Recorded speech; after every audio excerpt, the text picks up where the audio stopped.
chips. Mag-chips muna tayo bago matulog. Tara, kain tayo.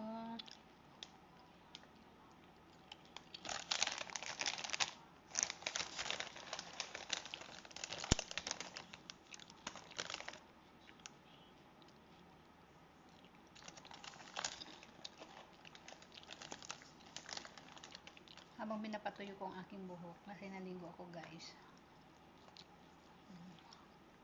Naligo ako. Dahil ang dami na namang trabaho kanina, kaya pawis na pawis ang ulo. Kaya naligo ako.